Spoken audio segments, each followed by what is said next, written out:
PSC പരീക്ഷാ ക്രമക്കേടിൽ കൂടുതൽ കേസുകൾ രജിസ്റ്റർ ചെയ്യാൻ പ്രത്യേക അന്വേഷണ സംഘം ഇതുവരെ 130 പരാതികൾ SITക്ക് ലഭിച്ചു. പുരാരേഖ വകുപ്പിലും PSC നിയമന തട്ടിപ്പ് നടത്തിയതായി ആരോപണമുണ്ട്.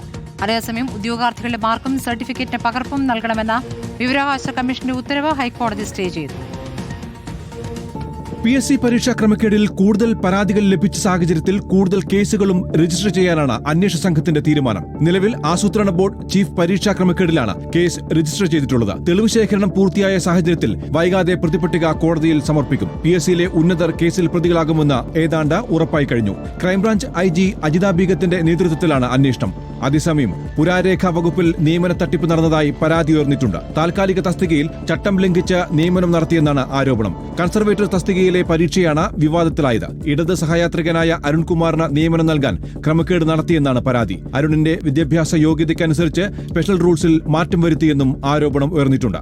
അതേസമയം PSCക്ക് ആശ്വാസമായി ഉദ്യോഗാർത്ഥികളുടെ മാർക്കും സർട്ടിഫിക്കറ്റിന്റെ പകർപ്പും നൽകണമെന്ന വിവരാവകാശ കമ്മീഷന്റെ ഉത്തരവ് ഹൈക്കോടതി സ്റ്റേ ചെയ്തു. 1 മാസത്തേക്കാണ് ഹൈക്കോടതിയുടെ സ്റ്റേ.